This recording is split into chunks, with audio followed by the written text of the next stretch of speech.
క్రీస్తునందు ప్రియమైన వాళ్ళారా, శుభాలు. ఎలా ఉన్నారు? బాగున్నారా? నిన్నటి దినము ఎలా గడిచింది? ప్రభువుకు మహిమకరంగా జీవించారా? జీవించినట్లయితే ఆయనకు స్తుతులు. లేని ఎడల ఆయన మనల్ని క్షమించునుగాక. నేటి దిన ధ్యానాంశము యోహాను రాసిన మొదటి పత్రిక 5వ అధ్యాయము 20 నుంచి 21 వచనాలు. యోహాను రాసిన మొదటి పత్రిక 5వ అధ్యాయము 20 నుంచి 21 వచనాలు. మనము సత్యవంతుడైన వానిని ఎరగవలనని దేవుని కుమారుడు వచ్చి మనకి వివేకం అనుగ్రహించి ఉన్నాడని ఎరుగుదాము. మనము దేవుని కుమారుడైన యేసుక్రీస్తునందున్న వారమై సత్యవంతుని యందున్నాము. ఆయనే నిజమైన దేవుడు, నిత్య జీవమై ఉన్నాడు. చిన్నపిల్లలారా, విగ్రహముల జోలికి పోకుండా జాగ్రత్తగా ఉండుడి. దేవుని వాక్యాన్ని మన వినికిడిలో దీవించి ఆశీర్వదించునుగాక. చదవబడిన లేఖన భాగంలో చివరి భాగము ఆసక్తికరంగా ముగించాడు. ఆఖరి వచనము ఏదో సడన్గా ఆగిపోయినట్టుగా, ముగియబడినట్టుగా ఉంటుంది కదా. నిజమే,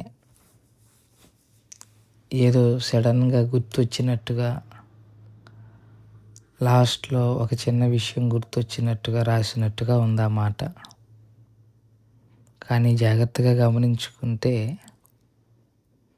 పైదానికి సంబంధం ఉంది. పై వచనానికి ఇది కొనసాగింపు. పై వచనం ఏంటి అంటే, పై వచనం యొక్క భావం ఏంటి అంటే, సత్యవంతుడైన దేవుణ్ణి తెలుసుకోవటం కోసము క్రీస్తు మనకి జ్ఞానాన్ని ఇచ్చారు. క్రీస్తునందు మనం ఉన్నాము అనంటే సత్యవంతుడైన దేవుని యందు మనము ఉన్నామని, మీరు సత్యవంతుడైన దేవుని యందు ఉంటే విగ్రహముల జోలికి వెళ్ళొద్దు అన్నది భక్తుడి యొక్క ఉద్దేశం. సో భక్తుడు చెప్పాలనుకుంటున్న విషయం ఏంటంటే, ప్రధానంగా విగ్రహముల జోలికి వెళ్ళొద్దు, సత్యవంతుడైన దేవుని యందు ఉండండి అని. మీకు ఆలోచన రావచ్చు, మేము ఎప్పుడు విగ్రహముల జోలి వెళ్ళాము అని అంటే, ఏమంటే ఇక్కడ విగ్రహముల జోలుకు వెళ్ళాడు అనేది లిటరల్గా తీసుకోకుండా, లిటరల్గా అంటే అక్షరార్థంగా తీసుకోకుండా మూఢనమ్మకాల పద్ధతిలో తీసుకోవాలి. మనకి విగ్రహాలు లేవు కానీ మూఢనమ్మకాలు ఉన్నాయి. అవునా కాదా? విగ్రహాలు లేవు, మనం ఏ విగ్రహాన్ని పూజించము, కానీ మూఢనమ్మకాలు అంటే ఏంటి? తాయెత్తులు కట్టించుకోవటం, లేకపోతే ఫలానా వ్యక్తి దగ్గరికి వెళ్ళి మంత్రం వేయించుకోవటం, ఇట్లాంటివి మనలో ఇంకా ఉన్నాయి. అంటే నేను శాంపులే చెప్పాను, ఇంకా చాలానే మన జీవితంలో ఉన్నాయి. కారణం ఏంటంటే, మనం దేవుణ్ణి నమ్మలేకపోవటము ఒకటై, దేవుణ్ణి తెలుసుకోలేకపోవటం రెండు. ఈ రెండు ప్రధానమైన అంశాలు. దేవుణ్ణి నమ్మలేకపోవటం ఒకటైతే, దేవుణ్ణి తెలుసుకోలేకపోవటం ఒకటి. దేవుణ్ణి పూర్తిగా తెలుసుకున్నవాడు దేవుణ్ణి నమ్ముతాడు. దేవుణ్ణి నమ్మినవాడు ఇంక ఎటు వెళ్ళడు. మనము ఏదన్నా చిన్న బలహీనత వచ్చినా, ఏదన్నా చిన్న సమస్య వచ్చినా,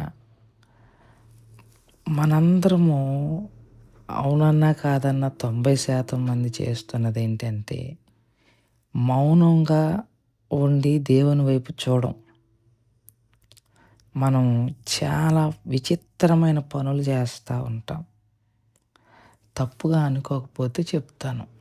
తప్పుగా అనుకోకపోతే చెప్తాను. అదేంటి అంటే హ్మ్. స్వస్థతల కోసము వేరే వాళ్ళ దగ్గరికెళ్ళటం. మేమెళ్ళింది చర్చికే గదా అంటారు. కానీ ఆ మనిషి దగ్గర స్వస్థత ఉంది అని ఆయన దగ్గరికెళ్తాం. ఆ మనిషి దగ్గరికెళ్ళావంటేనే అది విగ్రహారాధనతో సమానం. ఒక మనిషిని ఆశ్రయించావంటేనే అది విగ్రహారాధనతో సమానం. మనుషులను ఆశ్రయించుట కంటే యెహోవాను ఆశ్రయించుట మేలు. రాజులను నమ్ముట కంటే యెహోవాను ఆశ్రయించుట మేలు అని ఉంది గదా! నువ్వు ఒక మనిషిని ఆశ్రయించావు అంటేనే దాని అర్థం నువ్వు విగ్రహారాధనలో ఉన్నావని. ఆ మనిషి మీద నమ్మకం ఉందని. దేవుని మీద తప్ప మరి దేని మీదైనా నీ గురి ఉందంటే నువ్వు విగ్రహారాధికుడివే. అందులో సందేహమే లేదు. అదేంటి పాస్టర్ గారు అంటే క్రైస్తవేతర ప్రపంచం అంటే ఏంటి? క్రైస్తవులు కాని ప్రపంచంలో ఈ బాబాలు భారతదేశంలో లేరండి. బాబా, పుట్టపర్తి బాబా, సత్యసాయి బాబా, రామ్‌దేవ్ బాబా, ఈ బాబాలెవరు?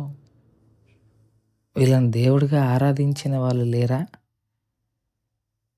అట్లాగే మనం కూడా ఫలానా ఆయన అని వాళ్ళ దగ్గరికి వెళ్ళి ప్రార్థన చేయించుకొని, దూరాలెళ్ళిపోయి ప్రార్థన చేయించుకొని వచ్చిన సందర్భాలున్నాయి మనకి. ఎందుకని? నేను కారుణ్యలో చదివేటప్పుడు బెతెస్దా ప్రేయర్ సెంటర్ అని ఒకటుంది. బెతెస్దా ప్రేయర్ సెంటర్ అంటే అక్కడ ఒక పాండ్ లాగుంటుంది. ఒక చిన్న సెలయేరులాగా. అందులో ఎన్ని రూపాయి బిళ్ళలుంటాయో, రూపాయలెయటం ఎక్కడిది మన సంస్కృతి కాదు కదా! కానీ క్రైస్తవులు చేసెళ్ళారు. ఎంతో ప్రయాసపడొచ్చి. సరే ఏదో చూడటానికొచ్చి లోపలికొచ్చి ప్రార్థన చేసుకొని వెళ్ళిపోవటం వేరు. పర్టిక్యులర్‌గా దానికోసమే వచ్చేవాళ్ళు. మేము ఉండేవాళ్ళం కదా అక్కడ. ఎక్కడెక్కడి నుంచో ఢిల్లీ నుంచి, ముంబై నుంచి వచ్చేవాళ్ళు.